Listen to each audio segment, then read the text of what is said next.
Costa's audiobook presents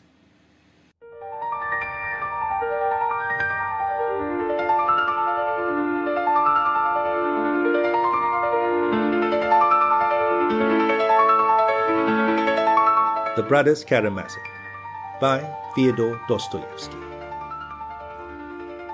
Part 3, Book 7, Alyosha. Chapter 1, The Breath of Corruption. The body of Father Zossima was prepared for burial according to the established ritual.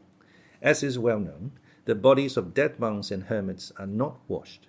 In the words of the church ritual, if any one of the monks depart in the Lord, the monk designated shall wipe the body with warm water, making first the sign of the cross with a sponge on the forehead of the deceased, on the breast, on the hands and feet, and on the knees, and that is enough.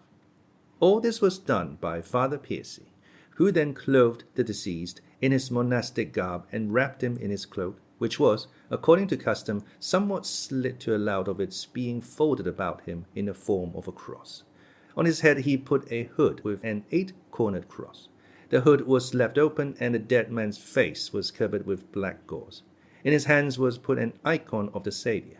Towards morning he was put in the coffin which had been made ready long before. It was decided to leave the coffin all day in a cell, in the larger room in which the elder used to receive his visitors and fellow monks. As the deceased was a priest and monk of the strictest rule, the Gospel, not the Psalter, had to be read over his body by monks in holy orders. The reading was begun by Father Iosif immediately after the Requiem service. Father Piercy desired later on to read the Gospel all day and night over his dead friend, but for the present he, as well as the Father Superintendent of the Hermitage, was very busy and occupied, for something extraordinary and unheard of. Even unseemly excitement and impatient expectation began to be apparent in the monks, and the visitors from the monastery hostels, and the crowds of people flocking from the town. And as time went on, this grew more and more marked. Both the superintendent and Father Piercy did their utmost to calm the general bustle and agitation. When it was fully daylight, some people began bringing their sick, in most cases children, with them from the town, as though they had been waiting expressly for this moment to do so, evidently persuaded that the dead elder's remains had a power of healing, which would be immediately made manifest in accordance with their faith. It was only then apparent how unquestionably everyone in our town had accepted Father Zossima during his lifetime as a great saint, and those who came were far from being all of the humbler classes. This intense expectation on the part of believers displayed with such haste, such openness, even with impatience and almost insistence, impressed Father Piercy as unseemly. Though he had long foreseen something of the sort, the actual manifestation of the feeling was beyond anything he had looked for. When he came across any of the monks who displayed this excitement, Father Piercy began to reprove them. Such immediate expectation of something extraordinary, he said, shows a levity possible to worldly people but unseemly in us. But little attention was paid him, and Father Piercy noticed it uneasily. Yet he himself, secretly at the bottom of his heart, cherished almost the same hopes and could not but be aware of it, though he was indignant at the too impatient expectation around him, and saw in it light-mindedness and vanity. Nevertheless, it was particularly unpleasant to him to meet certain persons, whose presence aroused in him great misgivings. In the crowd in the dead man's cell, he noticed with inward aversion the presence of Rakitin and of the monk from Obdorsk, who was still staying in the monastery. Of both of them, Father Piercy felt for some reason suddenly suspicious, though indeed he might well have felt the same about others. The monk from Obdorsk was conspicuous as the most fussy in the excited crowd. He was to be seen everywhere. Everywhere he was asking questions, everywhere he was listening, on all sides he was whispering with a peculiar mysterious air. His expression showed the greatest impatience and even a sort of irritation. As for Rakitin, he, as appeared later, had come so early to the Hermitage at the special request of Madame Holikov. As soon as that good-hearted but weak-minded woman, who could not herself have been admitted to the Hermitage, waked and heard of the death of Father Zossima, She was overtaken with such intense curiosity that she promptly dispatched Rakitin to the hermitage to keep a careful lookout and report to her by letter every half-hour or so everything that takes place. She regarded Rakitin as a most religious and devout young man. He was particularly clever in getting round people and assuming whatever part he thought most to their taste if he detected the slightest advantage to himself from doing so. It was a bright, clear day, and many of the visitors were thronging about the tombs, which were particularly numerous round the church and scattered here and there about the hermitage. As he walked around the hermitage, Father Percy remembered Alyosha and that he had not seen him for some time, not since the night, and he had no sooner thought of him than he had once noticed him in the farthest corner of the hermitage garden, sitting on the tombstone of a monk who had been famous long ago for his saintliness.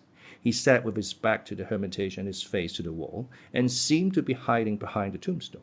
Going up to him, Father Percy saw that he was weeping quietly but bitterly, with his face hidden in his hands, and that his whole frame was shaking with sobs. Father Percy stood over him for a little. "Enough, dear son, enough, dear," he pronounced with feeling at last. "Why do you weep? Rejoice and weep not. Don't you know that this is the greatest of his days? Think only where he is now, at this moment." Alyosha glanced at him, uncovering his face, which was swollen with crying like a child's, but turned away at once without uttering a word and hid his face in his hands again. "Maybe it is well," said Father Percy thoughtfully. "Weep if you must. Christ has sent you those tears. Your touching tears are but a relief to your spirit and will serve to gladden your dear heart," he added to himself, walking away from Alyosha, and thinking lovingly of him. He moved away quickly, however, for he felt that he too might weep looking at him. Meanwhile, the time was passing. The monastery services and the requiems of the dead followed in their due course. Father Percy again took Father Iosif's place by the coffin and began reading the Gospel. But before 3 o'clock in the afternoon, that something took place to which I alluded at the end of the last book, something so unexpectedly by all of us and so contrary to the general hope that, I repeat, this trivial incident has been minutely remembered to this day in our town and all the surrounding neighborhood. I may add here, for myself personally, that I feel it almost repulsive to recall that event which caused such frivolous agitation and was such a stumbling block to many, though in reality it was the most natural and trivial matter. I should, of course, have omitted all mention of it in my story, if it had not exerted a very strong influence on the heart and soul of the chief, though future hero of my story, Alyosha, forming a crisis and turning point in his spiritual development, giving a shock to his intellect, which finally strengthened it for the rest of his life and gave it a definite aim. And so, to return to our story. When before dawn they laid Father Zossima's body in the coffin and brought it into the front room, the question of opening the windows was raised among those who were round the coffin, but this suggestion made casually by someone was unanswered and almost unnoticed. Some of those present may perhaps have inwardly noticed it, only to reflect that the anticipation of decay and corruption from the body of such a saint was an actual absurdity, calling for compassion for the lack of faith and the frivolity it implied, for they expected something quite different. And behold, soon after midday there were signs of something, at first only observed in silence by those who came in and out, and were evidently each afraid to communicate the thought in his mind. But by 3 o'clock those signs had become so clear and unmistakable that the news swiftly reached all the monks and visitors in the hermitage, promptly penetrated to the monastery, throwing all the monks into amazement, and finally, in the shortest possible time, spread to the town, exciting everyone in it, believers and unbelievers alike. The unbelievers rejoiced, and as for the believers, some of them rejoiced even more than the unbelievers, for men love the downfall and disgrace of the righteous, as the deceased elder had said in one of his exhortations. The fact is that a smell of decomposition began to come from the coffin, growing gradually more marked, and by 3 o'clock it was quite unmistakable. In all the past history of our monastery, no such scandal could be recalled, and in no other circumstances could such a scandal have been possible, as showed itself in unseemly disorder immediately after this discovery among the very monks themselves. Afterwards, even many years afterwards, some sensible monks were amazed and horrified when they recalled that day. that the scandal could have reached such proportions. For in the past, monks of very holy life had died, God-fearing old men, whose saintliness was acknowledged by all. Yet from their humble coffins too, the breath of corruption had come, naturally, as from all dead bodies. But that had caused no scandal, nor even the slightest excitement. Of course, there had been, in former times, saints in a monastery whose memory was carefully preserved and whose relics, according to tradition, showed no signs of corruption.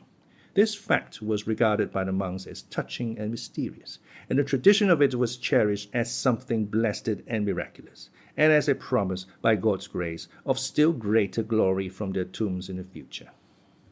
One such, whose memory was particularly cherished, was an old monk, Job, who had died 70 years before at the age of 105. He had been a celebrated ascetic, rigid in fasting and silence, and his tomb was pointed out to all visitors on their arrival with peculiar respect and mysterious hints of great hopes connected with it. Another memory cherished in the monastery was that of the famous Father Zossima, who was only recently dead and had preceded Father Zossima in the eldership. He was referenced during his lifetime as a crazy saint by all the pilgrims to the monastery. There was a tradition that both of these had lain in their coffins as though alive, that they had shown no signs of decomposition when they were buried, and that there had been a holy light in their faces, and some people even insisted that a sweet fragrance came from their bodies. Yet, in spite of these edifying memories, it would be difficult to explain the frivolity, absurdity, and malice that were manifested beside the coffin of Father Zossima. It is my private opinion that several different causes were simultaneously at work, one of which was the deeply rooted hostility to the institution of elders as a pernicious innovation, and antipathy hidden deep in the hearts of many of the monks. Even more powerful was jealousy of the dead man's saintliness, so firmly established during his lifetime that it was almost a forbidden thing to question it. For though the late elder had won over many hearts, more by love than by miracles, and had gathered round him a mass of loving adherents, nonetheless, in fact, rather than more on that account he had awakened jealousy, and so had come to have bitter enemies, secret and open, not only in the monastery but in the world outside it. He did no one any harm, but why do they think him so saintly? And that question alone, gradually repeated, gave rise at last to an intense, insatiable hatred of him. That, I believe, was why many people were extremely delighted at the smell of decomposition which came so quickly. For not a day had passed since his death. At the same time, there were some among those who had been hitherto reverently devoted to the elder, who were almost mortified and personally affronted by this incident. This was how the thing happened. As soon as signs of decomposition had begun to appear, the whole aspect of the monks betrayed their secret motives in entering the cell. They went in, stayed a little while, and hastened out to confirm the news to the crowd of other monks waiting outside.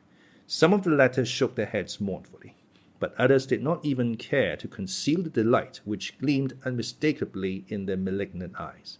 And now no one reproached them for it, no one raised his voice in protest, which was strange, for the majority of the monks had been devoted to the dead elder. But it seemed as though God had in this case let the minority get the upper hand for a time. Visitors from outside, particularly of the educated class, soon went into the cell too, with the same spying intent.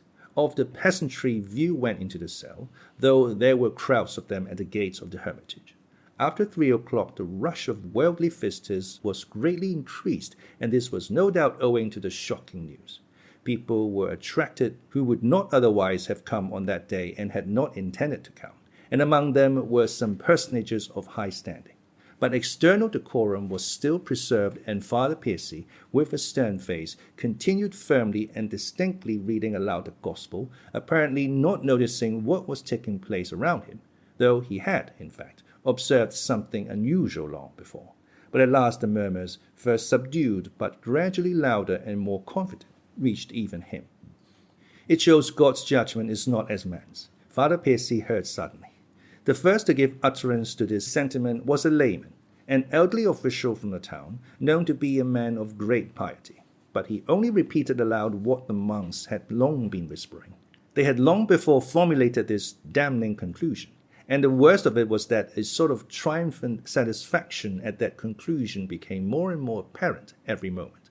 Soon they began to lay aside even external decorum and almost seemed to feel they had a sort of right to discard it.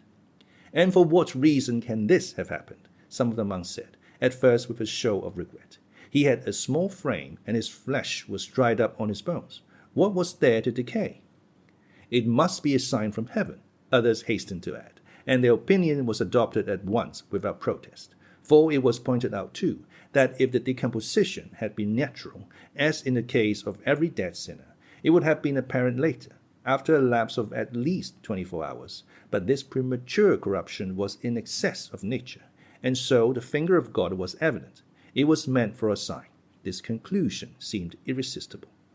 Gentle Father Iosif, the librarian, a great favorite of the dead man's, tried to reply to some of the evil speakers that this is not held everywhere alike, and that the incorruptibility of the bodies of the just was not a dogma of the Orthodox Church, but only an opinion, and that even in the most orthodox regions, at Athos, for instance, they were not greatly confounded by the smell of corruption, and that the chief sign of the glorification of the saved was not bodily incorruptibility, but the color of the bones when the bodies have lain many years in the earth and have decayed in it. And if the bones are yellow as wax, that is the great sign that the Lord has glorified the dead saint. If they are not yellow but black, it shows that God has not deemed him worthy of such glory. That is the belief in Athos, a great place, where the orthodox doctrine has been preserved from of old, unbroken and in its greatest purity, said Father Iosif in conclusion. But the meek father's words had little effect and even provoked a mocking retort. That's all pedantry and innovation. No use listening to it, the monks decided. We stick to the old doctrine. There are all sorts of innovations nowadays. Are we to follow them all? Added others. We have had as many holy fathers as they had. There they are among the Turks. They have forgotten everything. Their doctrine has long been impure, and they have no bells even, the most sneering added. Father Iosif walked away, grieving the more since he had put forward his own opinion with little confidence, as though scarcely believing in it himself. He foresaw with distress that something very unseemly was beginning, and that there were positive signs of disobedience. Little by little, all the sensible monks were reduced to silence like Father Iosif. And so it came to pass that all who loved the elder and had accepted with devout obedience the institution of the eldership were all at once terribly cast down and glanced timidly in one another's faces when they met. Those who were hostile to the institution of elders as a novelty held up their heads proudly. There was no smell of corruption from the late elder Fasonofia, but a sweet fragrance, they recalled malignantly. But he gained that glory not because he was an elder, but because he was a holy man. And this was followed by a shower of criticism and even blame of Father Zossima. His teaching was false. He taught that life is a great joy and not a vale of tears, said some of the more unreasonable. He followed the fashionable belief. He did not recognize material fire and hell. Others, still more unreasonable, added, he was not strict in fasting, allowed himself sweetenings, ate cherry jam with his tea. Ladies used to send it to him. Is it for a monk of strict rule to drink tea? Could be heard among some of the envious. He sat in pride, the most malignant declared vindictively. He considered himself a saint, and he took it as his due when people knelt before him. He abused the sacrament of confession. The fiercest opponents of the institution of elders added in a malicious whisper. And among these were some of the oldest monks, strictest in their devotion, genuine ascetics, who had kept silent during the life of the deceased elder, but now suddenly unsealed their lips. And this was terrible, for their words had great influence on young monks who were not yet firm in their convictions. The monk from Obdorsk heard all this attentively, heaving deep sighs and nodding his head. Yes, clearly Father Ferapont was right in his judgment yesterday. And at that moment Father Ferapont himself made his appearance, as though on purpose to increase the confusion. I have mentioned already that he rarely left his wooden cell by the apiary. He was seldom even seen at church, and they overlooked this neglect on the ground of his craziness, and did not keep him to the rules binding on all the rest. But if the whole truth is to be told, they hardly had a choice about it, for it would have been discreditable to insist on burdening with the common regulations so great an ascetic, who prayed day and night. If they had insisted, the monks would have said, "He is holier than all of us and he follows a rule harder than ours. And if he does not go to church, it's because he knows when he ought to. He has his own rule."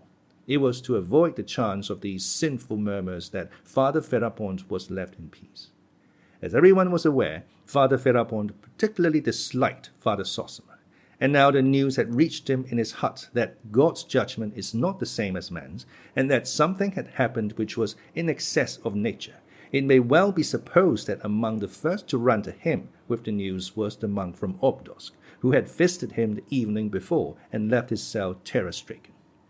I have mentioned above that though Father Percy, standing firm and immovable reading the gospel over the coffin, could not hear nor see what was passing outside the cell, he gauged most of it correctly in his heart, for he knew the men surrounding him well. He was not shaken by it, but awaited what would come next without fear, watching with penetration and insight for the outcome of the general excitement. Suddenly an extraordinary uproar in the passage in open defiance of decorum burst on his ears. The door was flung open and Father Ferapont appeared in the doorway. Behind him there could be seen accompanying him a crowd of monks, together with many people from the town. They did not, however, enter the cell, but stood at the bottom of the steps, waiting to see what Father Ferapont would say or do, for they felt with a certain awe, in spite of their audacity, that he had not come for nothing. Standing in the doorway, Father Ferapont raised his arms, and under his right arm the keen, inquisitive little eyes of the monk from Obdorsk peeped in. He alone, in his intense curiosity, could not resist running up the steps after Father Ferapont. The others, on the contrary, pressed farther back in sudden alarm when the door was noisily flung open. Holding his hands aloft, Father Ferapont suddenly roared, "Casting out, I cast out!" And, turning in all directions, he began at once making the sign of the cross at each of the 4 walls and 4 corners of the cell in succession. All who accompanied Father Ferapont immediately understood his action, for they knew he always did this wherever he went, and that he would not sit down or say a word till he had driven out the evil spirits. "Satan, go hence! Satan, go hence!" He repeated at each sign of the cross. "Casting out, I cast out," he roared again. He was wearing his coarse gown girt with a rope. His bare chest, covered with grey hair, could be seen under his hempen shirt. His feet were bare. As soon as he began waving his arms, the cruel irons he wore under his gown could be heard clanking. Father Percy paused in his reading, stepped forward, and stood before him waiting. "What have you come for, worthy father? Why do you offend against good order? Why do you disturb the peace of the flock?" he said at last, looking sternly at him. "What have I come for? You ask why? What is your faith?" shouted Father Ferapont crazily. "I've come here to drive out your fistes, the unclean devils. I've come to see how many have gathered here while I have been away. I want to sweep them out with a birch broom." "You cast out the evil spirit, but perhaps you are serving him yourself," Father Percy went on fearlessly. "And who can say of himself, 'I am holy'? Can you, Father?" "I am unclean, not holy. I would not sit in an armchair and would not have them bow down to me as an idol," thundered Father Ferapont. "Nowadays folk destroy the true faith. The dead man, your saint," he turned to the crowd, pointing with his finger to the coffin, "did not believe in devils. He gave medicine to keep off the devils. And so they have become as common as spiders in the corners. And now he has begun to stink himself. In that we see a great sign from God." The instant he referred to was this. One of the monks was haunted in his dreams and, later on, in waking moments, by visions of evil spirits. When in the utmost terror he confided this to Father Zossima, the elder had advised continual prayer and rigid fasting. But when that was of no use, he advised him, while persisting in prayer and fasting, to take a special medicine. Many persons were shocked at the time and wagged their heads as they talked over it, and most of all Father Ferapont, to whom some of the censoriers had hastened to report this extraordinary counsel on the part of the elder. "Go away, Father," said Father Percy, in a commanding voice. "It's not for man to judge, but for God. Perhaps we see here a sign which neither you, nor I, nor any one of us is able to comprehend. Go, Father, and do not trouble the flock," he repeated impressively. He did not keep the fasts according to the rule, and therefore the sign has come. That is clear, and it's a sin to hide it. The fanatic, carried away by a zeal that outstripped his reason, would not be quieted. He was seduced by sweetmeats. Ladies brought them to him in their pockets. He sipped tea. He worshipped his belly, filling it with sweet things and his mind with haughty thoughts. And for this he is put to shame. You speak lightly, Father. Father Piercy, too, raised his voice.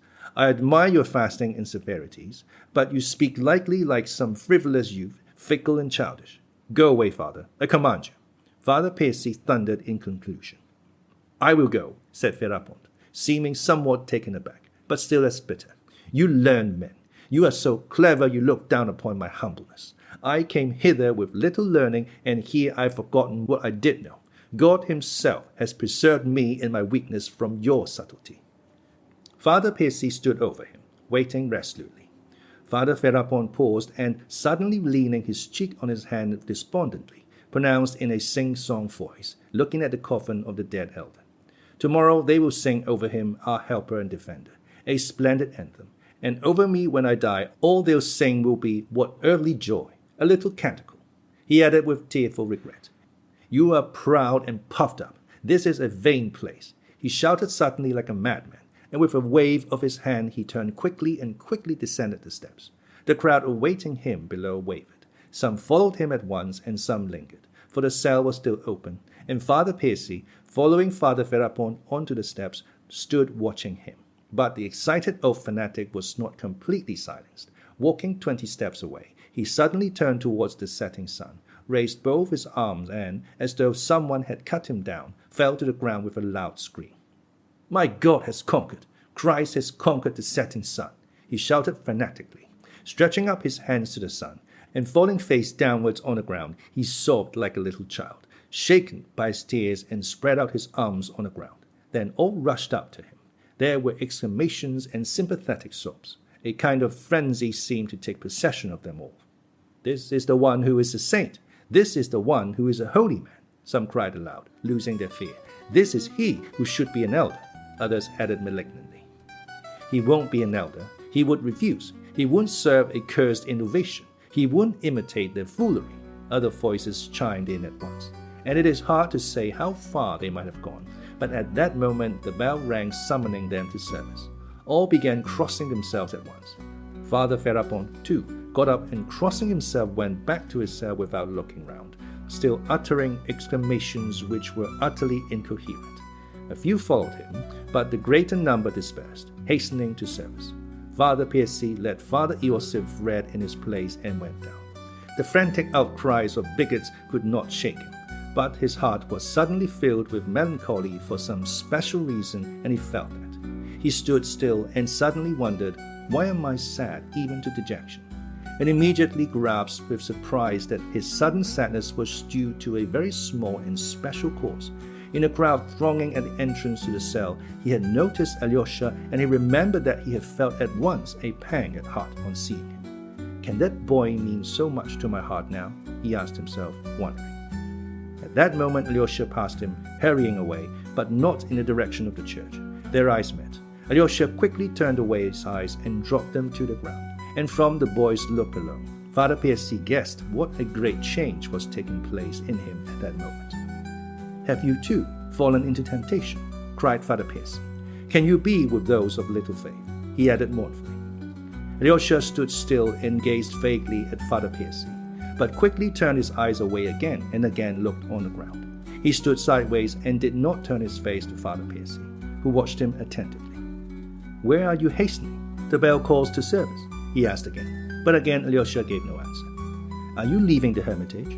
What? Without asking leave, without asking a blessing? Alyosha suddenly gave a wry smile, cast a strange, very strange look at the father to whom his former guide, the former sovereign of his heart and mind, his beloved elder, had confided him as he lay dying, and suddenly, still without speaking, waved his hand, as though not caring even to be respectful, and with rapid steps walked towards the gates away from the hermitage. You will come back again, murmured Father Piercy, looking after him with sorrowful surprise.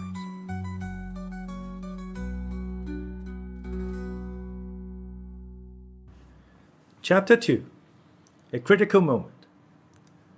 Father Pesci, of course, was not wrong when he decided that his dear boy would come back again. Perhaps indeed, to some extent, he penetrated with insight into the true meaning of Alyosha's spiritual condition. Yet I must frankly own that it would be very difficult for me to give a clear account of that strange, vague moment in the life of the young hero I love so much. To Father Pesci's sorrowful question, "Are you too with those of little faith?" I could of course confidently answer for Alyosha. No, he is not with those of little faith, quite the contrary. Indeed, all his trouble came from the fact that he was of great faith. But still the trouble was there and was so agonizing that even long afterwards Alyosha thought of that sorrowful day as one of the bitterest and most fatal days of his life. If the question is asked, could all his grief and disturbance have been only due to the fact that his eldest body had shown signs of premature decomposition instead of at once performing miracles? I must answer without beating about the bush. Yes, it certainly was. I would only beg the reader not to be in too great a hurry to laugh at my young hero's pure heart. I am far from intending to apologize for him or to justify his innocent faith on the ground of his youth, or the little progress he had made in his studies, or any such reason. I must declare, on the contrary, that I have genuine respect for the qualities of his heart. No doubt a youth who received impressions cautiously, whose love was lukewarm, and whose mind was too prudent for his age and so of little value. Such a young man's might, I admit, have avoided what happened to my hero.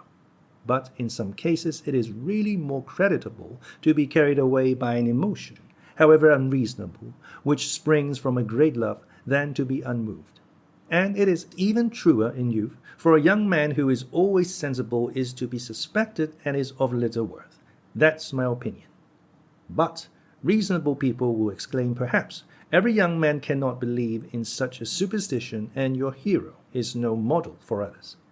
To this I reply again, yes, my hero had faith, a faith holy and steadfast, but still I am not going to apologize for him. Though I declared above, and perhaps too hastily, that I should not explain or justify my hero, I see that some explanation is necessary for the understanding of the rest of my story. Let me say then, it was not a question of miracles. There was no frivolous and impatient expectation of miracles in his mind. And Alyosha needed no miracles at the time, for the triumph of some preconceived idea. Oh no, not at all. What he saw before all was one figure, the figure of his beloved elder, the figure of that holy man whom he revered with such adoration. The fact is that all the love that lay concealed in his pure young heart for everyone and everything had, for the past year, been concentrated, and perhaps wrongly so, on one being, his beloved elder. It is true that being had for so long been accepted by him as his ideal, that all his young strength and energy could not but turn towards that ideal, even to the forgetting at the moment of everyone and everything. He remembered afterwards how, on that terrible day, he had entirely forgotten his brother Dmitri, about whom he had been so anxious and troubled the day before. He had forgotten, too, to take the 200 rubles to Alyosha's father, though he had so warmly intended to do so the preceding evening. But again, it was not miracles he needed, but only the higher justice, which had been in his belief outraged by the blow that had so suddenly and cruelly wounded his heart. And what does it signify that this justice, looked for by Alyosha, inevitably took the shape of miracles to be wrought immediately by the ashes of his adored teacher? Why, everyone in the monastery cherished the same thought and the same hope, even those whose intellects Alyosha revered, Father Pesci himself, for instance, and so Alyosha, untroubled by doubts, clothed his dreams too in the same form as all the rest. And a whole year of life in the monastery had formed the habit of this expectation in his heart. But it was justice he thirsted for, not simply miracles. And now the man who should, he believed, have been exalted above everyone in the whole world, that man, instead of receiving the glory that was his due, was suddenly degraded and dishonored. What for? Who had judged him? Who could have decreed this? Those were the questions that wrung his inexperienced and virginal heart. He could not endure without mortification, without resentment even, that the holiest of holy men should have been exposed to the jeering and spiteful mockery of the frivolous crowd so inferior to him. Even had there been no miracles, had there been nothing marvelous to justify his hopes, why this indignity? Why this humiliation? Why this premature decay in excess of nature, as the spiteful monks said? Why this sign from heaven, which they so triumphantly acclaimed in company with Father Ferapont? And why did they believe they had gained the right to acclaim it? Where is the finger of Providence? Why did Providence hide its face at the most critical moment, as though voluntarily submitting to the blind, dumb, pitiless laws of nature? That was why Alyosha's heart was bleeding. And, of course, as I have said already, the sting of it all was that the man he loved above everything on earth should be put to shame and humiliated. This murmuring may have been shallow and unreasonable in my hero, but I repeat again for the third time, and am prepared to admit that it might be difficult to defend my feeling. I am glad that my hero showed himself not too reasonable at that moment, for any man of sense will always come back to reason in time. But if love does not gain the upper hand in the boy's heart at such an exceptional moment, when will it? I will not, however, omit to mention something strange, which came for a time to the surface of Alyosha's mind at this fatal and obscure moment. This new something was the harassing impression left by the conversation with Ivan, which now persistently haunted Alyosha's mind. At this moment it haunted him. Oh, it was not that something of the fundamental, elemental, so to speak. Faith of his soul had been shaken. He loved his God and believed in him steadfastly, though he was suddenly murmuring against him. Yet a vague but tormenting and evil impression left by his conversation with Ivan the day before suddenly revived again now in his soul and seemed forcing its way to the surface of his consciousness. It had begun to get dusk when Rakitin, crossing the pine copse from the hermitage to the monastery, suddenly noticed Alyosha lying face downwards on the ground under a tree, not moving and apparently asleep. He went up and called him by his name. "You here, Alexei? Can you have—" He began wondering but broke off. He had meant to say, "Can you have come to this?" Alyosha did not look at him, but from a slight movement Rakitin at once saw that he heard and understood him. "What's the matter?" he went on, but the surprise in his face gradually passed into a smile that became more and more ironical. "I say, I've been looking for you for the last 2 hours. You suddenly disappeared. What are you about? What foolery is this? You might just look at me." Alyosha raised his head, sat up and leaned his back against the tree. He was not crying, but there was a look of suffering and irritability in his face. He did not look at Rakitin, however, but looked away to one side of him. "Do you know your face is quite changed? There's none of your famous mildness to be seen in it. Are you angry with someone? Have they been ill-treating you?" "Let me alone," said Alyosha suddenly, with a weary gesture of his hand, still looking away from him. "Oh, so that's how we're feeling. So you can shout at people like other mortals. That is a come down from the angels. I say, Alyosha, you have surprised me. Do you hear? I mean it. It's long since I've been surprised at anything here. I always took you for an educated man." Alyosha at last looked at him, but vaguely, as though scarcely understanding what he said. "Can you really be so upset simply because your old man has begun to stink? You don't mean to say you seriously believe that he was going to work miracles?" exclaimed Rakitin, genuinely surprised again. I believe. I want to believe, and I will believe. What more do you want?" cried Alyosha irritably. "Nothing at all, my boy. Damn it all. Why, no schoolboy of 13 believes in that now. But there, so now you are in a temper with your God. You are rebelling against him. He hasn't given promotion. He hasn't bestowed the Order of Merit. You're a set." Alyosha gazed a long while with his eyes half closed at Rakitin, and there was a sudden gleam in his eyes, but not of anger with Rakitin. "I'm not rebelling against my God. I simply don't accept his world." Alyosha suddenly smiled a forced smile. "How do you mean you don't accept the world?" Rakitin thought a moment over his answer. "What idiocy is this?" Alyosha did not answer. "Come, enough nonsense. Now to business. Have you had anything to eat today?" "I don't remember. I think I have." "You need keeping up, to judge by your face. It makes one sorry to look at you. You didn't sleep all night either, I hear. You had a meeting in there, and then all this bobbery afterwards. Most likely you've had nothing to eat but a mouthful of holy bread. I've got some sausage in my pocket. I brought it from the town in case of need.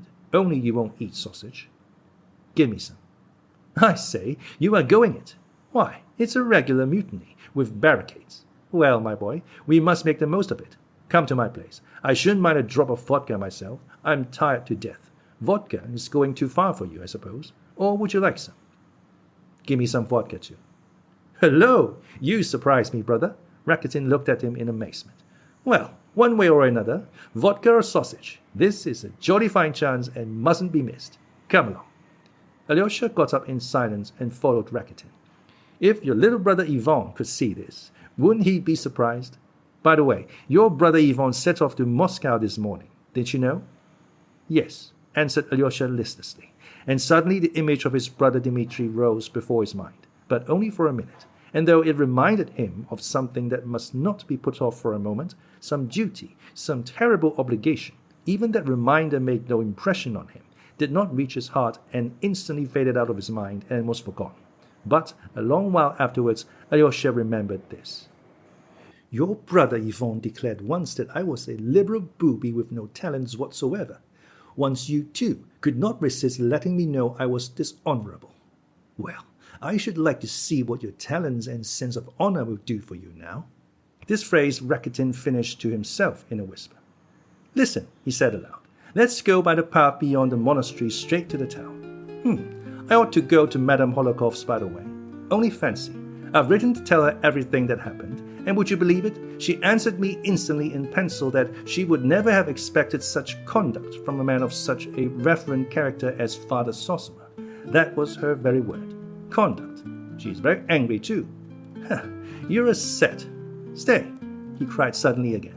He suddenly stopped and taking Alyosha by the shoulder made him stop too. Do you know, Alyosha?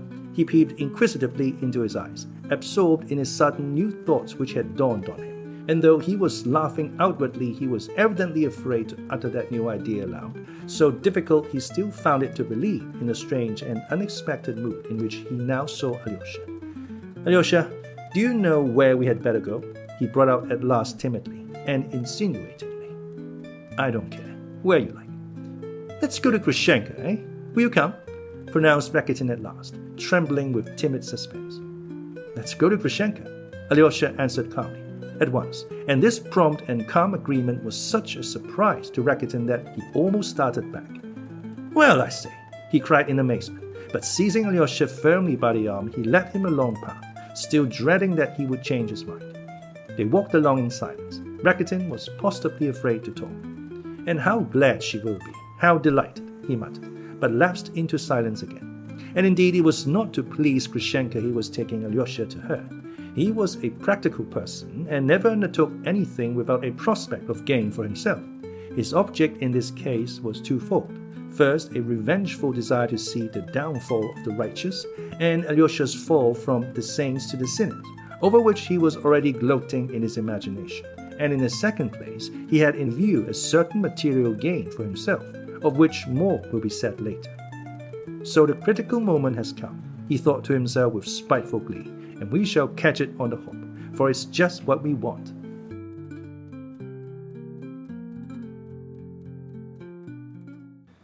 Chapter 3.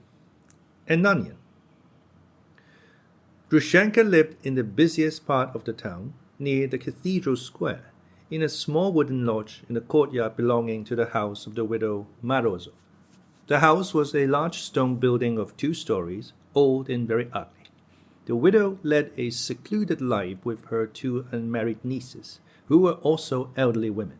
She had no need to let her lodge, but everyone knew that she had taken in Grushenka as a lodger 4 years before, solely to please her kinsman, the merchant Samsonov, who was known to be the girl's protector.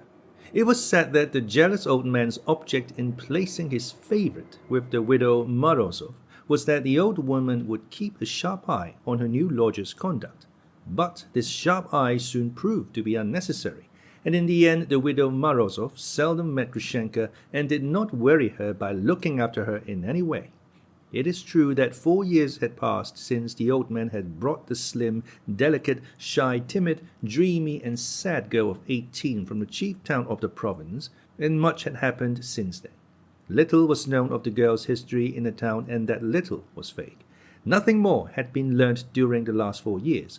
even after many persons had become interested in the beautiful young woman into whom Agravena Alexandrovna had meanwhile developed. There were rumors that she had been at 17 betrayed by someone, some sort of officer, and immediately afterwards abandoned by him. The officer had gone away and afterwards married, while Grushenka had been left in poverty and disgrace. It was said, however, that though Grushenka had been raised from destitution by the old man, Samsonov, she came of a respectable family belonging to the clerical class, that she was the daughter of a deacon or something of the sort. And now, after 4 years, this sensitive, injured, and pathetic little orphan had become a plump, rosy beauty of the Russian type, a woman of bold and determined character, proud and insolent. She had a good head for business, was acquisitive, saving and careful, and by fair means or foul had succeeded, it was said, in amassing a little fortune. There was only one point on which all were agreed. Grushenka was not easily to be approached, and except her aged protector, there had not been one man who could boast of her favors during those 4 years. It was a positive fact, for there had been a good many, especially during the last 2 years, who had attempted to obtain those favors. But all their efforts had been in vain, and some of these suitors had been forced to beat an undignified and even comic retreat, owing to the firm and ironical resistance they met from the strong-willed young person. It was known, too, that the young person had, especially of late, been given to what is called speculation, and that she had shown marked abilities in that direction, so that many people began to say that she was no better than a Jew. It was not that she lent money on interest, but it was known, for instance, that she had some time past, in partnership with old Karamazov, actually invested in the purchase of bad debts for a trifle, a tenth of their nominal value, and afterwards had made out of them 10 times their value. The old widower Samsonov, a man of large fortune, was stingy and merciless. He tyrannized over his grown-up sons, but for the last year during which he had been ill and lost the use of his swollen legs, he had fallen greatly under the influence of his protege, whom he had at first kept strictly and in humble surroundings on Lenten fare, as the wit said at the time. But Grushenka had succeeded in emancipating herself, while she established in him a boundless belief in her fidelity. The old man, now long since dead, had had a large business in his day and was also a noteworthy character, miserly and hard as flint. Though Grushenka's hold upon him was so strong that he could not live without her, he did not settle any considerable fortune on her and would not have been moved to do so, if she had threatened to leave him. But he had presented her with a small sum, and even that was a surprise to everyone when it became known. "You are a wench with brains," he said to her, when he gave her 8,000 rubles, "and you must look after yourself. But let me tell you that except your yearly allowance as before, you get nothing more from me to the day of my death, and I'll leave you nothing in my will either." And he kept his word. He died and left everything to his sons, whom, with their wives and children, he had treated all his life as servants. Grushenka was not even mentioned in his will. All this became known afterwards. He helped Grushenka with his advice to increase her capital and put business in her way.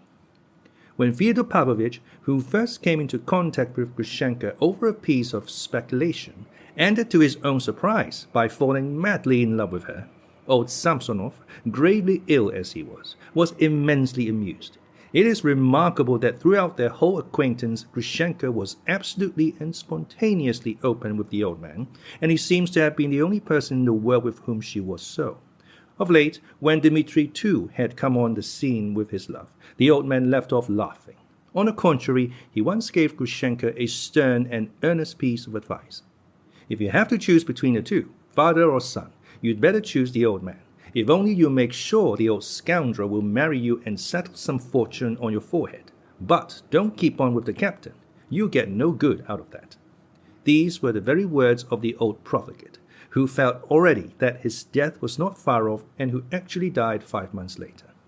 I will note, too, in passing, that although many in our town knew of the grotesque and monstrous rivalry of the Karamazovs, father and son, the object of which was Grushenka, scarcely anyone understood what really underlay her attitude to both of them.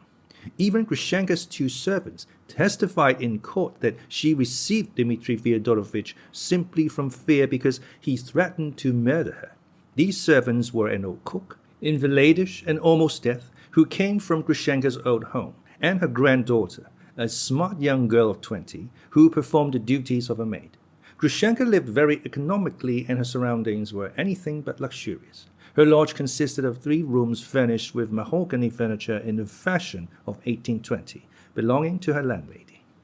It was quite dark when Rakitin and Alyosha entered her rooms, yet they were not lighted up. Grushenka was lying down in her drawing room on the big, hard, clumsy sofa with a mahogany back. The sofa was covered with shabby and ragged leather. Under her head she had 2 white down pillows taken from her bed. She was lying stretched out, motionless on her back with her hands behind her head. She was dressed as though expecting someone, in a black silk dress with a dainty lace fichu on her head, which was very becoming. Over her shoulders was thrown a lace shawl pinned with a massive gold brooch. She certainly was expecting someone. She lay as though impatient and weary, her face rather pale and her lips and eyes hot, restlessly tapping the arm of the sofa with the tip of her right foot. The appearance of Rakitin and Alyosha caused a slight excitement. From the hall they could hear Grushenka leap up from the sofa and cry out in a frightened voice, "Who is there?" But the maid met the visitors and at once called back to her mistress. "It's not he, it's nothing, only other visitors." "What can be the matter?" muttered Rakitin, leading Alyosha into the drawing room. Grushenka was standing by the sofa as though still alarmed. A thick coil of her dark brown hair escaped from its lace covering and fell on her right shoulder, but she did not notice it and did not put it back till she had gazed her visitors and recognized them. "Ah, it's you, Rakitin. You quite frightened me. Whom have you brought? Who is this with you?" "Good heavens, you have brought him," she exclaimed, recognizing Alyosha. "Do send for candles," said Rakitin, with the free and easy air of a most intimate friend, who is privileged to give orders in the house. "Candles, of course, candles. Fenya, fetch him a candle." "Well, you have chosen the moment to bring him," she exclaimed again, nodding towards Alyosha, and turning to the looking-glass she began quickly fastening up her hair with both hands. She seemed displeased. "Haven't I managed to please you?" asked Rakitin, instantly almost offended. "You frightened me, Rakitin. That's what it is." Grushenka turned with a smile to Alyosha. "Don't be afraid of me, my dear Alyosha. You cannot think how glad I am to see you, my unexpected visitor. But you frightened me, Rakitin. I thought it was Mitya breaking in. You see, I deceived him just now. I made him promise to believe me, and I told him a lie. I told him that I was going to spend the evening with my old man, Kuzma Kuzmich, and should be there till late counting up his money. I always spend one whole evening a week with him, making up his accounts. We lock ourselves in, and he counts on the reckoning beads while I sit and put things down in the book. I am the only person he trusts. Mitya believes that I am there, but I came back and have been sitting locked in here, expecting some news. How was it Venya let you in? Venya, run out to the gate, open it, and look about whether the captain is to be seen. Perhaps he's hiding and spying. I'm dreadfully frightened." "There is no one there, Agrafena Alexandrovna. I've just looked out. I keep running to peep through the crack. I am in fear and trembling myself." "Are the shutters fastened, Venya? And we must draw the curtains." "That's better." She drew the heavy curtains herself. He'd rush in at once if he saw a light. "I'm afraid of your brother Mitya today, Alyosha." Grushenka spoke aloud, and though she was alarmed, she seemed very happy about something. "Why are you so afraid of Mitya today?" inquired Rakitin. "I should have thought you were not timid with him. You twist him round your little finger." "I tell you, I'm expecting news, priceless news, so I don't want Mitya at all. And he didn't believe, I feel he didn't, that I should stay at Kuzma Kuzmich's. He must be in his ambush now, behind Fyodor Pavlovich's, in the garden, watching for me. And if he's there, he won't come here. So much the better. But I really have been to Kuzma Kuzmich's. Mitya escorted me there. I told him I should stay there till midnight, and I asked him to be sure to come at midnight to fetch me home. He went away, and I sat 10 minutes with Kuzma Kuzmich and came back here again. I was afraid. I ran for fear of meeting him." "And why are you so dressed up? What a curious cap you've got on." "How curious you are yourself, Rakitin. I tell you, I'm expecting a message. If the message comes, I shall fly. I shall gallop away, and you will see no more of me. That's why I'm dressed up, so as to be ready." And where are you flying to? If you know too much, you'll get old too soon. Upon my word, you are highly delighted. I've never seen you like this before. You are dressed up as if you were going to a ball. Rakitin looked her up and down. Much you know about balls. And do you know much about them? I have seen a ball. The year before last, Kuzma Kuzmich's son was married and I looked on from the gallery. Do you suppose I want to be talking to you, Rakitin, while a prince like this is standing here? Such a vista. Alyosha, my dear boy, I gaze at you and can't believe my eyes. Good heavens, can you have come here to see me? To tell you the truth, I never had a thought of seeing you and I didn't think that you would ever come and see me. Though this is not the moment now, I'm awfully glad to see you. Sit down on the sofa here. That's right, my bright young moon. I really can't take it in even now. Rakitin, if only you had brought him yesterday or the day before. But I'm glad as it is. Perhaps it's better he has come now, at such a moment, and not the day before yesterday. She gaily sat down beside Alyosha on the sofa, looking at him with positive delight, and she really was glad. She was not lying when she said so. Her eyes glowed, her lips laughed, but it was a good-hearted and merry laugh. Alyosha had not expected to see such a kind expression in her face. He had hardly met her till the day before. He had formed an alarming idea of her, and had been horribly distressed the day before by the spiteful and treacherous trick she had played on Katerina Ivanovna.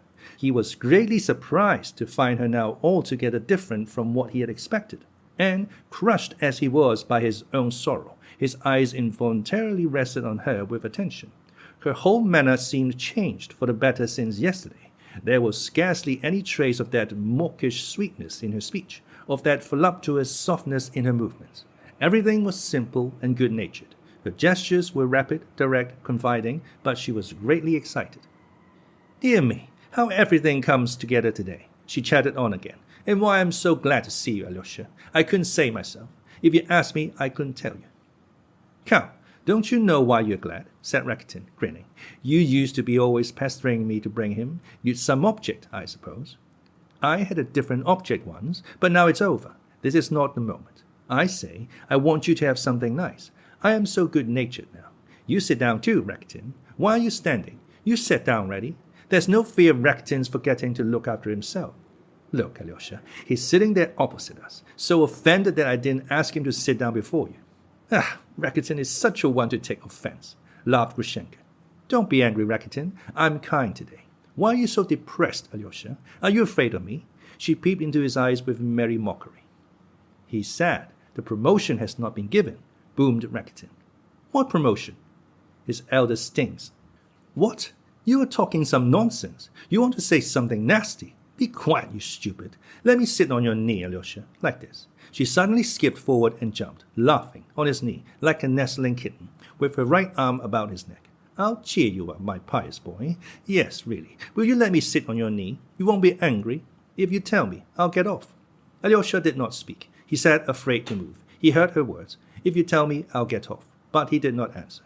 But there was nothing in his heart such as Rakitin, for instance, watching him malignantly from his corner, might have expected or fancied.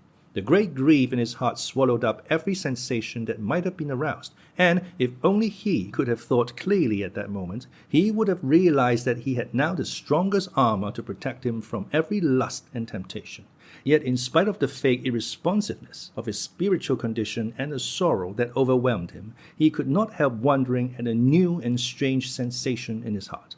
This woman, this dreadful woman, had no terror for him now, none of that terror that had stirred in his soul at any passing thought of woman.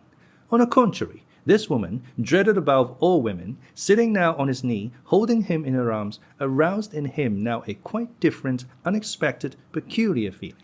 A feeling of the intensest and purest interest without a trace of fear, of his former terror. That was what instinctively surprised him. You've talked nonsense enough, cried Rakitin. You'd much better give us some champagne. You owe it to me. You know you do. Yes, I really do. Do you know, Alyosha, I promised him champagne on the top of everything, if he'd bring you. I'll have some too. Fenya, bring us the bottle Mitya left. Look sharp. Though I'm so stingy, I'll stand a bottle. Not for you, Rakitin. You're a toadstool, but he's a falcon. And though my heart is full of something very different, so be it. I'll drink with you. I long for some dissipation. But what is the matter with you? And what is this message, may I ask? Or is it a secret? Rakitin put in inquisitively. doing his best to pretend not to notice the snubs that were being continually aimed at him. It's not a secret, and you know it too, Grushenka said, in a voice suddenly anxious, turning her head towards Rakitin and drawing a little away from Alyosha, though she still sat on his knee with her arm round his neck. My officer is coming, Rakitin. My officer is coming. I heard he was coming, but is he so near? He is at Mokroe now. He'll send a messenger from there. So he wrote. I got a letter for him today. I'm expecting the messenger every minute. You don't say so. Why at Mokroe? That's a long story. I've told you enough. Mitya will be up to something now, I'd say. Does he know or doesn't he? He know? Of course he doesn't. If he knew, there would be murder. But I'm not afraid of that now. I'm not afraid of his knife. Be quiet, Rakitin. Don't remind me of Dmitri Fyodorovich. He has bruised my heart, and I don't want to think of that at this moment. I can think of Alyosha here. I can look at Alyosha. Smile at me, dear, cheer up. Smile at my foolishness, at my pleasure. Ah, he's smiling. How kindly he looks at me. And you know, Alyosha, I've been thinking all this time you were angry with me because of the day before yesterday, because of that young lady. I was a cur, that's the truth. But it's a good thing it happened so. It was a horrid thing, but a good thing too. Grushenka smiled dreamily, and a little cruel line showed in her smile. Mitya told me that she screamed out that I ought to be flogged. I did insult her dreadfully. She sent for me. She wanted to make a conquest of me, to win me over with a chocolate. Now, it's a good thing it did end like that. She smiled again. But I'm still afraid of your being angry. Yes, that's really true, Rakitin put in suddenly with genuine surprise. Alyosha, she's really afraid of a chicken like you. He is a chicken to you, Rakitin, because you've no conscience. That's what it is. You see, I love him with all my soul. That's how it is. Alyosha, do you believe I love you with all my soul? Ah, you shameless woman. She's making you a declaration, Alexei. Well, what of it? I love him. And what about your officer and the priceless message from Mokroe? That is quite different. That's a woman's way of looking at it. Don't you make me angry, Rakitin. Grushenka caught him up hotly. This is quite different. I love Alyosha in a different way. It's true, Alyosha, I had sly designs on you before, for I am a horrid, violent creature. But at other times I've looked upon you, Alyosha, as my conscience. I've kept thinking how anyone like that must despise a nasty thing like me. I thought that the day before yesterday, as I ran home from the young ladies. I've thought of you a long time in that way, Alyosha, and Mitya knows. I've talked to him about it. Mitya understands. Would you believe it? I sometimes look at you and feel ashamed, utterly ashamed of myself. And how, and since when, I began to think about you like that, I can't say. I don't remember. Venya came in and put a tray with an uncorked bottle and 3 glasses of champagne on the table. Here's the champagne, cried Rakitin. You're excited, Agrafena Alexandrovna, and not yourself. When you've had a glass of champagne, you'll be ready to dance. They can't even do that properly, he added, looking at the bottle. The old woman's poured it out in the kitchen, and the bottle's been brought in warm and without a cork. Well, let me have some anyway. He went up to the table, took a glass, emptied it at one gulp, and poured himself out another. One doesn't often stumble upon champagne, he said, licking his lips. Now, Alyosha, take a glass. Show what you can do. What shall we drink to? The gates of paradise? Take a glass, Grushenka. You drink to the gates of paradise too. What gates of paradise? She took a glass. Alyosha took his, tasted it, and put it back. No, I'd better not. He smiled gently. And you bragged, cried Rakitin. Well, if so, I won't either, chimed in Grushenka. I really don't want any. You can drink the whole bottle alone, Rakitin. If Alyosha has some, I will. What touching sentimentality, said Rakitin tauntingly. And she's sitting on his knee too. He's got something to grieve over, but what's the matter with you? He's rebelling against his God and ready to eat sausage. How so? His elder died today, Father Zossima, the saint. So Father Zossima is dead, cried Grushenka. Good God, I did not know. She crossed herself devoutly. Goodness, what have I been doing, sitting on his knee like this at such a moment? She started up as though in dismay, instantly slipped off his knee and sat down on the sofa. Alyosha bent a long wondering look upon her, and a light seemed to dawn in his face. Rakitin, he said suddenly, in a firm and loud voice, don't taunt me with having rebelled against God. I don't want to feel angry with you, so you must be kinder too. I've lost a treasure such as you have never had, and you cannot judge me now. You had much better look at her. Do you see how she was pity on me? I came here to find a wicked soul. I felt drawn to evil because I was base and evil myself, and I found a true sister. I have found a treasure, a loving heart. She had pity on me just now, Agrafena Alexandrovna. I'm speaking of you. You've raised my soul from the depths." Alyosha's lips were quivering and he caught his breath. "She has saved you, it seems," laughed Rakitin spitefully, "and she meant to get you in her clutches. Do you realize that?" "Stay, Rakitin," Grushenka jumped up. "Hush, both of you. Now I'll tell you all about it. Hush, Alyosha. Your words make me ashamed, for I am bad and not good. That's what I am. And you hush, Rakitin, because you are telling lies. I had the low idea of trying to get him in my clutches, but now you are lying. Now it's all different. And don't let me hear anything more from you, Rakitin." All this Grushenka said with extreme emotion. "They are both crazy," said Rakitin, looking at them with amazement. "I feel as though I were in a madhouse. They're both getting so feeble they'll begin crying in a minute." "I shall begin to cry, I shall," repeated Grushenka. "He called me his sister, and I shall never forget that. Only let me tell you, Rakitin, though I'm bad, I did give away an onion." "An onion? Hang it all, you really are crazy." Rakitin wondered at their enthusiasm. He was aggrieved and annoyed, though he might have reflected that each of them was just passing through a spiritual crisis such as does not come often in a lifetime. But though Rakitin was very sensitive about everything that concerned himself, he was very obtuse as regards the feelings and sensations of others, partly from his youth and inexperience, partly from his intense egoism. "You see, Alyosha," Grushenka turned to him with a nervous laugh, "I was boasting when I told Rakitin I had given away an onion, but it's not to boast I tell you about it. It's only a story, but it's a nice story. I used to hear it when I was a child from Matryona, my cook, who is still with me. It's like this. Once upon a time there was a peasant woman, and a very wicked woman she was, and she died and did not leave a single good deed behind. The devils caught her and plunged her into the lake of fire. So her guardian angel stood and wondered what good deed of hers he could remember to tell to God. She once pulled up an onion in her garden, said he, and gave it to a beggar woman. And God answered, 'You take that onion then, hold it out to her in the lake, and let her take hold and be pulled out. And if you can pull her out of the lake, let her come to paradise. But if the onion breaks, then the woman must stay where she is.' The angel ran to the woman and held out the onion to her. 'Come,' said he, 'catch hold and I'll pull you out.' And he began cautiously pulling her out. He had just pulled her right out, when the other sinners in the lake, seeing how she was being drawn out, began catching hold of her so as to be pulled out with her. But she was a very wicked woman, and she began kicking them. 'I'm to be pulled out, not you. It's my onion, not yours.' As soon as she said that, the onion broke, and the woman fell into the lake, and she's burning there to this day. So the angel wept and went away. So that's the story, Alyosha. I know it by heart, for I am that wicked woman myself. I boasted to Rakitin that I had given away an onion, but to you I'll say I've done nothing but give away one onion all my life. That's the only good deed I've done. So don't praise me, Alyosha. Don't think me good. I'm bad. I'm a wicked woman, and you make me ashamed if you praise me. Hey, I must confess everything. Listen, Alyosha, I was so anxious to get hold of you that I promised Rakitin 25 rubles if he would bring you to me. Stay, Rakitin. Wait." She went with rapid steps to the table, opened a drawer, pulled out a purse, and took from it a 25-ruble note. What nonsense, cried Rakitin, disconcerted. "Take it, Rakitin, I owe it you. There's no fear of you refusing it. You asked for it yourself," and she threw the note to him.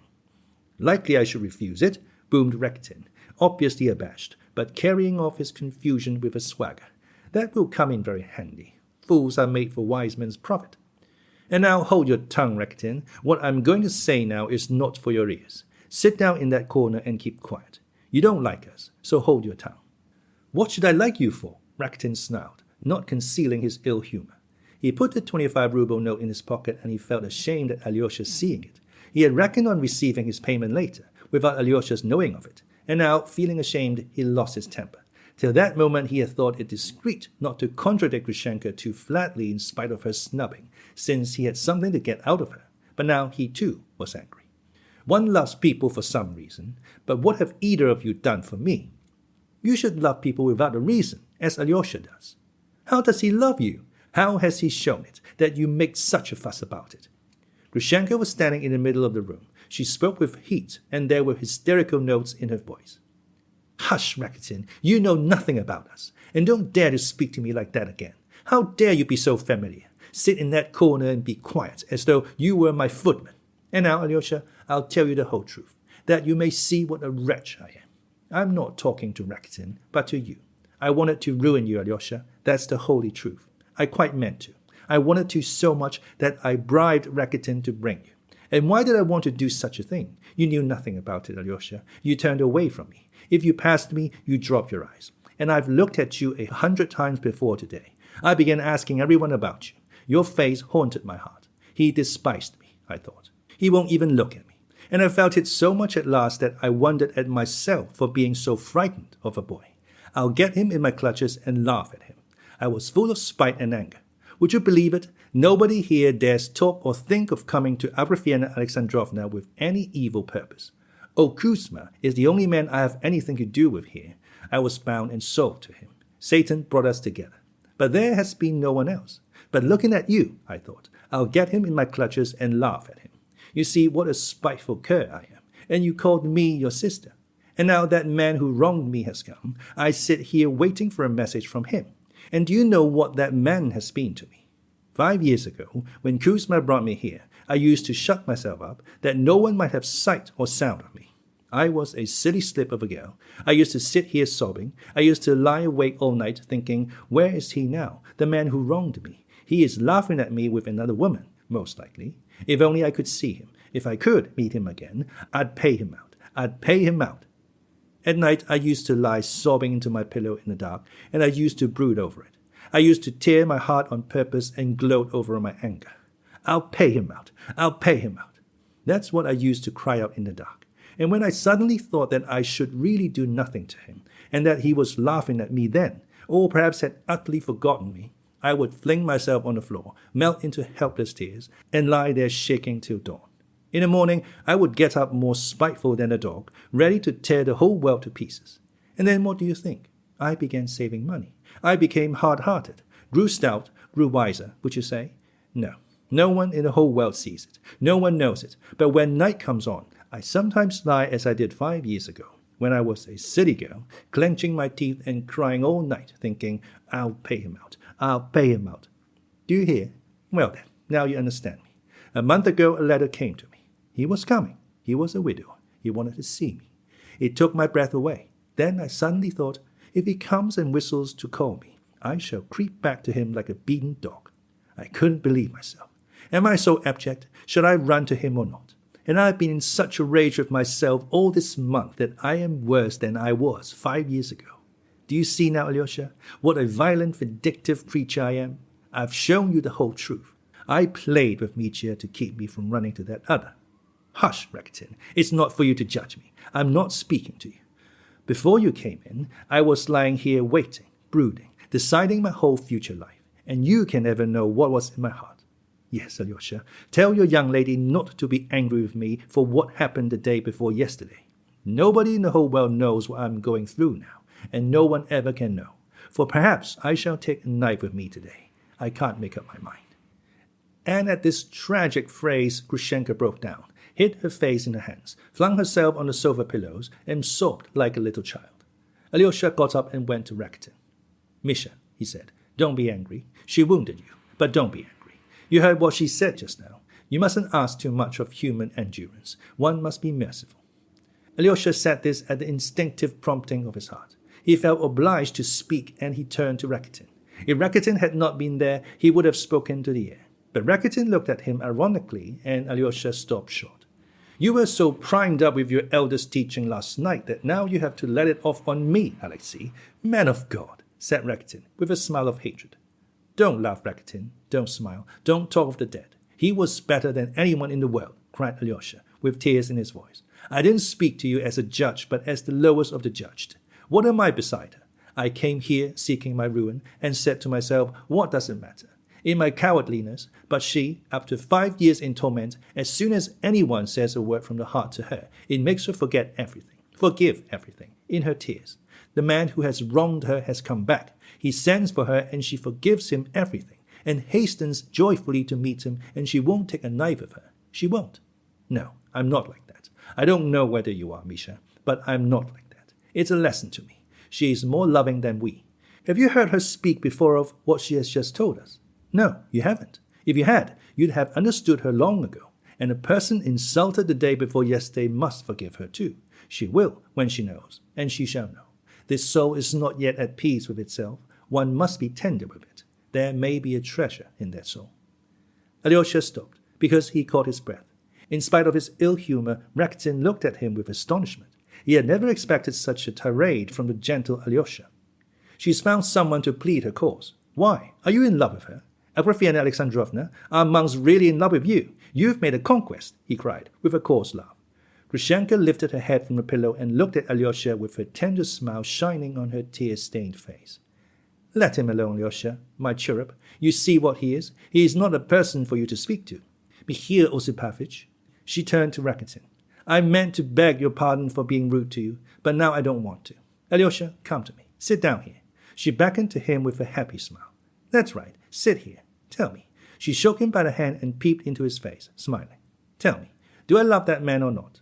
The man who wronged me, do I love him or not? Before you came, I lay here in the dark, asking my heart whether I loved him. Decide for me, Alyosha. The time has come. It shall be as you say. Am I to forgive him or not?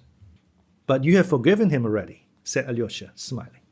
Yes, I really have forgiven him, Grushenka murmured thoughtfully. What an abject heart, to my abject heart. She snatched up a glass from a table, emptied it at a gulp, lifted it in the air and flung it on the floor.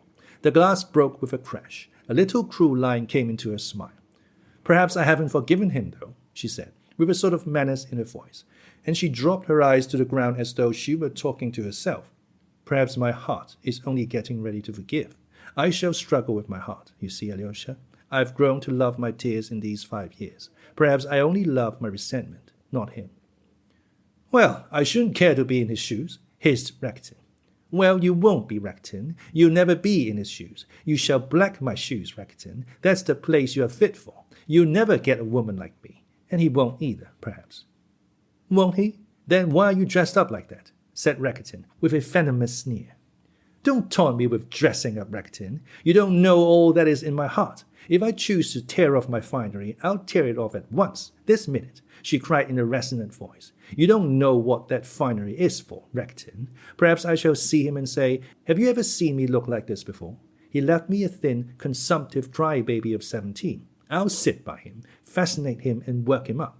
Do you see what I'm like now? I'll say to him, well, and that's enough for you, my dear sir. There's many a slip twixt the cup and the lip. That may be what the finery is for, Rakitin. Grushenka finished with a malicious laugh. I'm violent and resentful, Alyosha. I'll tear off my finery. I'll destroy my beauty. I'll scorch my face, slash it with a knife, and turn beggar. If I choose, I won't go anywhere now to see anyone. If I choose, I'll send Kuzma back all he has ever given me tomorrow, and all his money, and I'll go out charring for the rest of my life. You think I won't do it, Rakitin? That I would not dare to do it? I would. I could do it directly. Only don't exasperate me. And I'll send him about his business. I'll snap my fingers in his face, and he shall never see me again. She uttered the last words in an hysterical scream, but broke down again, hid her face in her hands, buried it in the pillow, and shook with sobs. Rakitin got up. It's time we were off, he said. It's late. We shall be shut out of the monastery. Grushenka leapt up from her place. Surely you don't want to go, Alyosha, she cried, in mournful surprise. What are you doing to me? You've stirred up my feeling, tortured me, and now you leave me to face this night alone. He can hardly spend the night with you, though if he wants to, let him. I'll go alone, Rakitin scoffed jeeringly.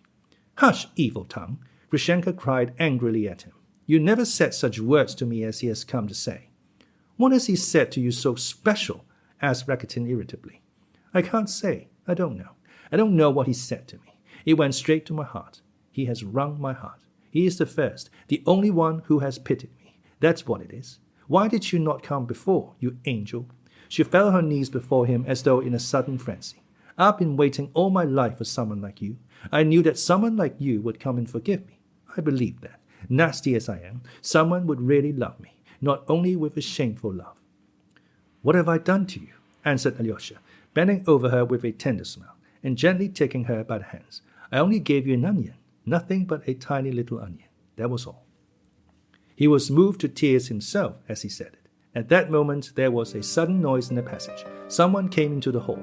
Grushenka jumped up, seeming greatly alarmed. Fenya ran noisily into the room, crying out, "Mistress, mistress, darling, a messenger has galloped up," she cried, breathless and joyful.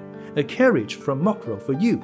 Timothy, the driver, with 3 horses. They are just putting in fresh horses. A letter. Here's the letter, mistress." A letter was in her hand, and she waved it in the air all the while she talked. Grushenka snatched the letter from her and carried it to the candle. It was only a note, a few lines. She read it in one instant. "He has sent for me," she cried, her face white and distorted, with a wan smile. "He whistles. Crawl back, little dog." But only for one instant she stood as though hesitating. Suddenly the blood rushed to her head and sent a glow to her cheeks. "I will go," she cried. 5 years of my life. Goodbye. Goodbye, Alyosha. My fate is sealed. Go. Go, leave me, all of you. Don't let me see you again. Grushenka is flying to a new life. Don't you remember evil against me either, Rakitin. I may be going to my death. Ugh, I feel as though I were drunk." She suddenly left them and ran to her bedroom. "Well, she has no thoughts for us now," grumbled Rakitin. "Let's go, or we may hear that feminine shriek again. I'm sick of all these tears and cries." Alyosha mechanically let himself be led out. In the yard stood a covered cart. Horses were being taken out of the shafts. Men were running to and fro with the lantern. 3 fresh horses were being led in at the open gate. But when Alyosha and Rakitin reached the bottom of the steps, Grushenka's bedroom window was suddenly opened, and she called in a ringing voice after Alyosha. "Alyosha, give my greetings to your brother Mitya and tell him not to remember evil against me, though I have brought him misery. And tell him too, in my words, Grushenka has fallen to a scoundrel, and not to you, noble heart.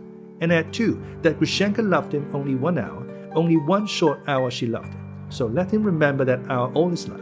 Say, Grushenka tells you too." She ended in a voice full of sobs. The window was shut with a slam. Growled Rakitin, laughing. "She murders your brother Mitya and then tells him to remember it all his life. What ferocity!" Alyosha made no reply. He seemed not to have heard. He walked fast beside Rakitin as though in a terrible hurry. He was lost in thought and moved mechanically. Rakitin felt a sudden twinge as though he had been touched on an open wound. He had expected something quite different by bringing Grushenka and Alyosha together. Something very different from what he had hoped for had happened. "He is a Pole, that officer of hers," he began again, restraining himself. "And indeed he is not an officer at all now. He served in the customs in Siberia, somewhere on the Chinese frontier. Some puny little beggar of a Pole, I expect. Lost his job, they say. He's heard now that Grushenka saved a little money, so he's turned up again. That's the explanation of the mystery." Again, Alyosha seemed not to hear. Rakitin could not control himself. "Well, so you've saved the sinner," he laughed spitefully. "Have you turned the Magdalene into the true path? Driven out the 7 devils, eh? So you see the miracles you were looking out for just now have come to pass." "Hush, Rakitin," Alyosha answered with an aching heart. "So you despise me now for those 25 rubles. I've sold my friend, you think? But you are not Christ, you know, and I'm not Judas." "Oh, Rakitin, I assure you I've forgotten about it," cried Alyosha. "You remind me of it yourself." But this was the last straw for Rakitin. "Damnation take you all and each of you," he cried suddenly. "Why the devil did I take you up? I don't want to know you from this time forward. Go alone, there's your road." And he turned abruptly into another street, leaving Alyosha alone in the dark. Alyosha came out of the town and walked across the fields to the monastery.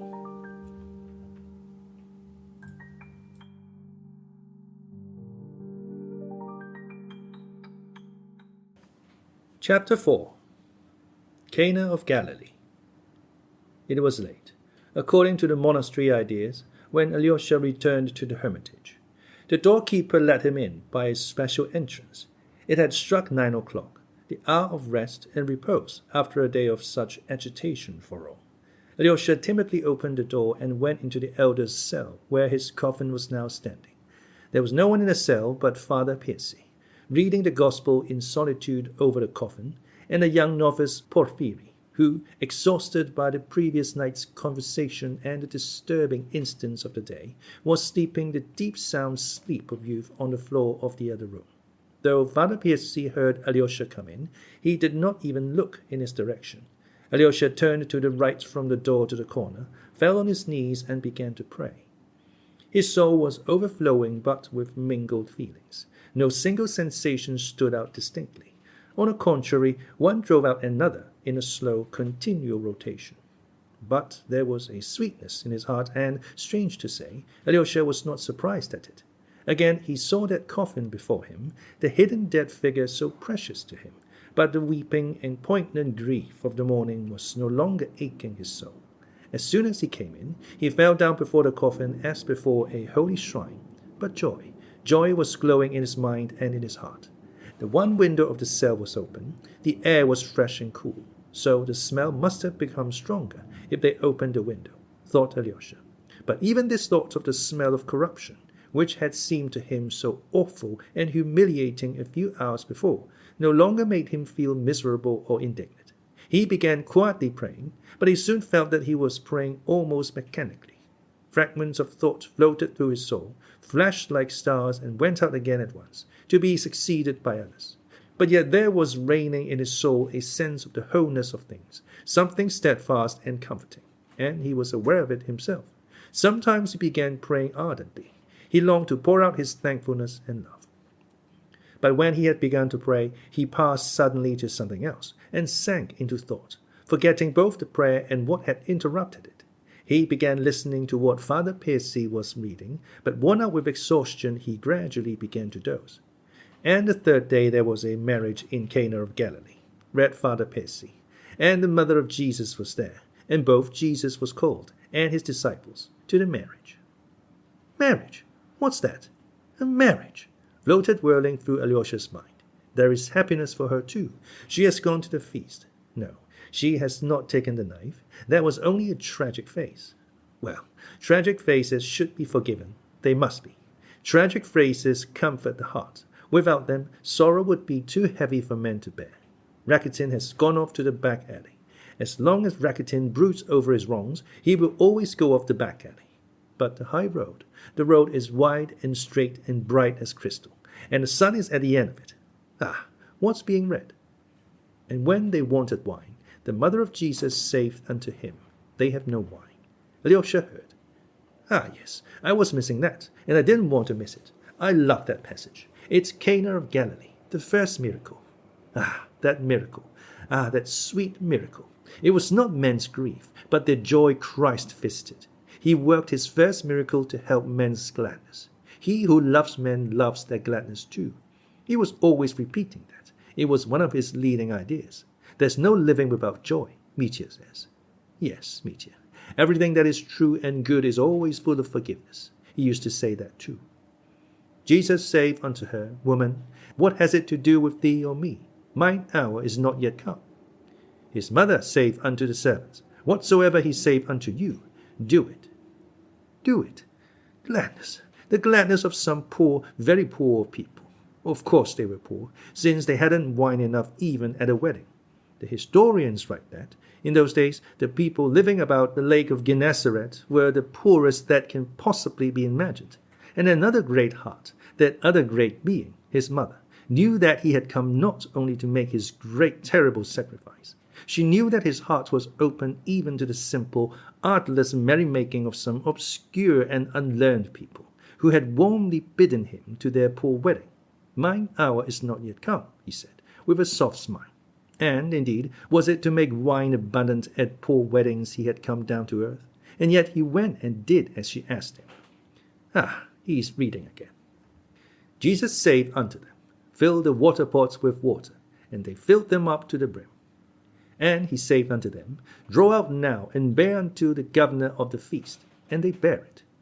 When the ruler of the feast had tasted the water that was made wine, and knew not whence it was, the governor of the feast called the bridegroom, and saith unto him, Every man at the beginning doth set forth good wine, and when men have well drunk, that which is worse, but thou hast kept the good wine until now.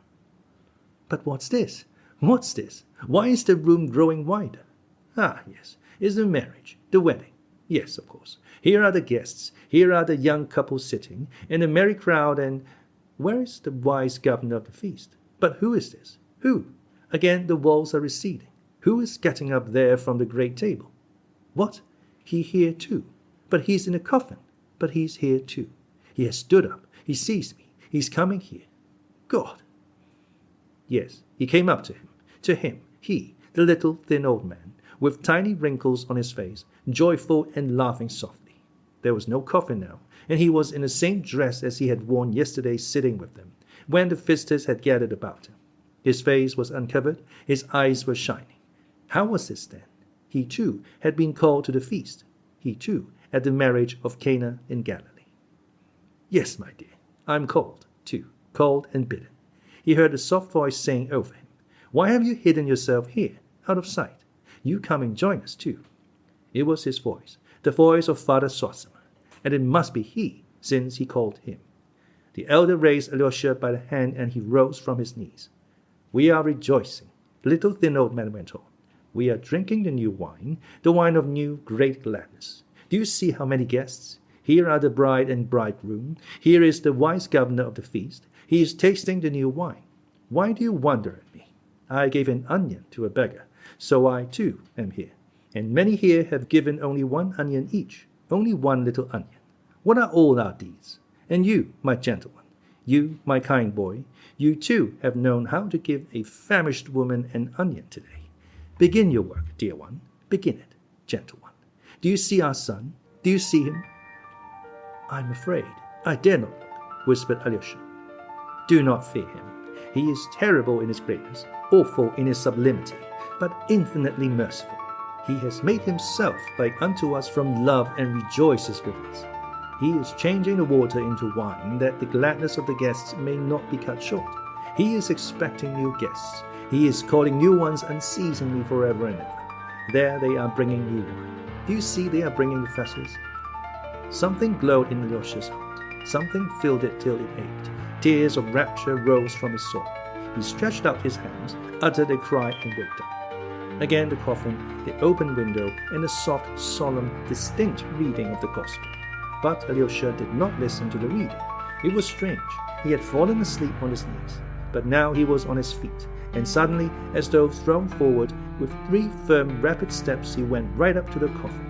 His shoulder brushed against Father Piercy without his noticing it. Father Piercy raised his eyes for an instant from his book and looked away again at once, seeing that something strange was happening to the boy.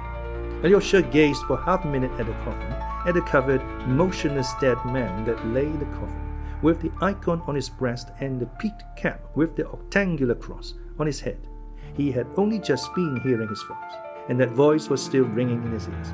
He was listening, still expecting other words, but suddenly he turned sharply and went out of the cell. He did not stop on the steps either, but went quickly down. His soul, overflowing with rapture, yearned for freedom, space, openness.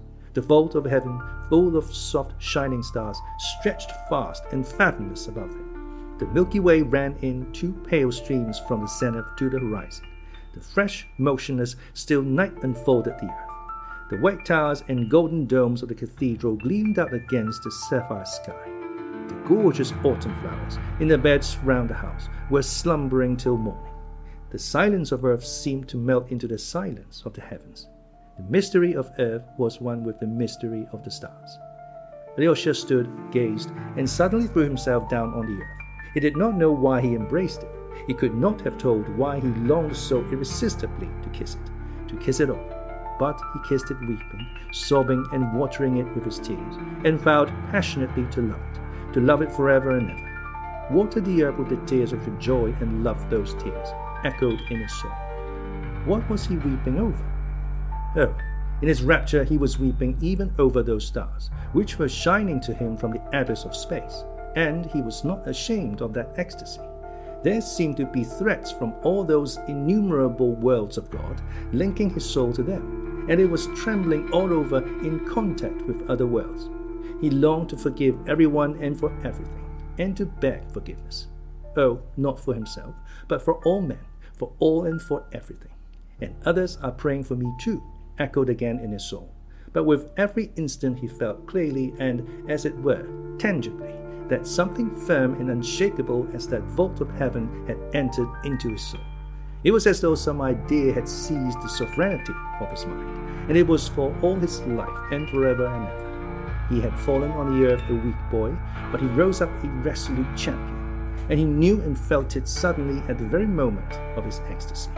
And never, never, all his life long, could Alyosha forget that minute. Someone visited my soul in that hour, he used to say afterwards, with implicit faith in his words. Within 3 days he left the monastery in accordance with the words of his elder, who had bidden him sojourn in the world.